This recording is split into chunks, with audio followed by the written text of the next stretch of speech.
আসসালামু আলাইকুম। এসএসসি 27 ব্যাচের আমার ছোট্ট ভাইয়া আপুরা তোমাদের জন্য আজকে কিছু কথা বলবো।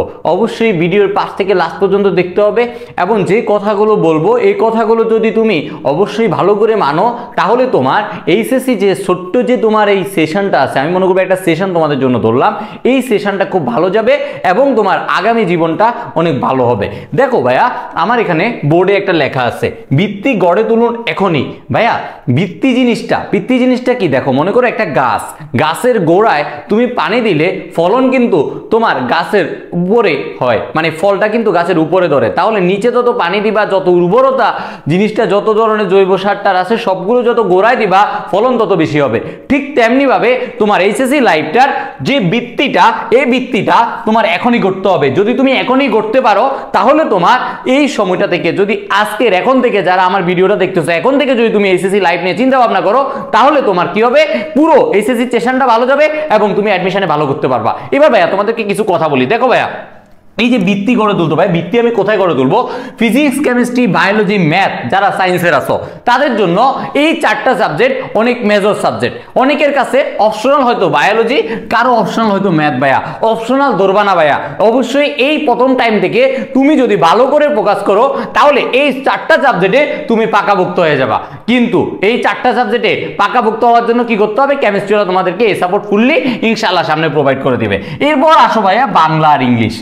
এই চারটা সাবজেক্টের বিডে তোমাদের বাংলা এবং ইংলিশ এই দুইটা সাবজেক্ট মোটামুটি তোমাদের পড়া হয় না। তো আমি তোমাদেরকে একটা অ্যাডভাইস দিব, সেটা হলো প্রথমেই একবারে ফার্স্ট ইয়ারের প্রথমেই থাকতেই বাংলা ফার্স্ট পেপারটা এবং যে সহপাঠ যে বইটা আছে এই পার্টটা পুরোটা তোমরা ফার্স্ট ইয়ারে শেষ করে ফেলবা।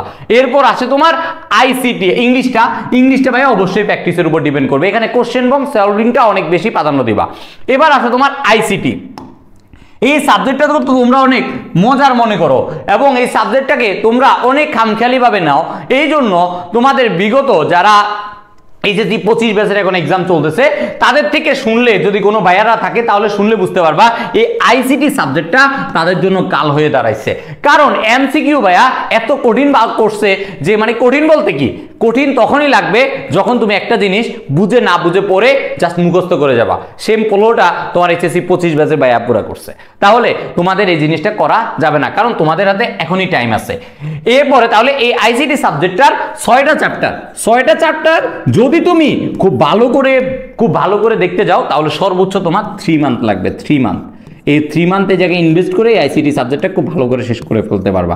যেহেতু ভাইয়া তোমাদের আইসিটি ইনস্ট্রাক্টর আছি, মোটামুটি এই আইসিটি সাবজেক্টটা নিয়ে তোমাদের কোনো প্যারা হবে না, এটার দায়িত্ব ভাইয়া নিজেই নিচ্ছি। আমি তোমাদের মাশরাফি রাহিম ভাইয়া পুরো আইসিটির এই পার্টটা তোমাদের সাথে প্রতিজ্ঞাবদ্ধ হচ্ছি যে তোমাদের রেজাল্ট ইনশাল্লাহ ভালো হবে। এবার আসো ভাইয়া এই সাবজেক্টগুলো সবগুলোতে মার্কিংগুলো আসলে কেমন? যেমন দেখো, এখানে তোমার এমসিকিউ আছে, সিকিউ আছে, ঠিক আছে না? এই এমসিকিউ এবং সিকিউ বোধটা তুমি তখনই ভালো করতে পারবা যখন তুমি এখন মুখস্থ না করে প্রত্যেকটা জিনিস টাইপে বুঝে পড়বা। এবং এই যে এইচএসসি যে সময়টা আছে পুরোটা টাইম যদি তুমি এখন থেকে মনোযোগী হও এবং তোমার ভিত্তিটা যদি খুব ভালো করে গড়ো তাহলে তোমার রেজাল্ট ইনশাল্লাহ ভালো হবে। তাহলে কি করতে হবে ভাইয়া? এই যে দেখো, একটা দালান কোঠা বানানোর সময় যদি তোমার আগে ওই দালান কোঠাটা কিভাবে হবে কিভাবে না হবে ম্যাপিংটা ভালো করে করা হয় এবং শক্তিশালী যে ভালো ইট, ভালো সিমেন্ট, ভালো রড যদি তোমার প্রোভাইড করা হয় তাহলে দেখবা ওই জিনিসটার আউটপুটটা ভালো হয়। তাহলে তোমার কি করতে হবে ভাইয়া? তোমার ইনপুট যত ভালো হবে আউটপুট তত বেটার হবে। তাহলে তোমার কি করতে হবে? ভিত্তিটা এখনই মজবুত করে ফেলতে হবে। যেমন দেখো ব্র্যান্ড, এই যে একটা ব্র্যান্ড, মনে করো আমরা যারা মোটামুটি আছি ব্র্যান্ড, এই যে আমরা এফএক্স এর জুতা পরি, বাটার জুতা পরি, এগুলো একটা ব্র্যান্ড না? এই ব্র্যান্ড কি ভাইয়া একদিনে হইছে? এই ব্র্যান্ড একদিন হয়েছে না ভাইয়া। এই ব্র্যান্ডগুলো তাদের দীর্ঘ একটা প্রচেষ্টার পরে আজকের এই পর্যায়ে আসছে। তোমরাও ঠিক এসএসসি লাইফের এখন থেকে যদি মনোযোগী হও ইনশাল্লাহ প্রত্যেকটা পার্টেই তোমরা একটা বেটার রেজাল্ট করতে পারবা। ঠিক আছে ভাইয়ারা, সবাই তাহলে মনোযোগী থাকবা এবং ভাইয়াদের পাশে থাকবা, ইনশাল্লাহ তোমাদের এসএসসি লাইফটা অনেক ভালো যাবে।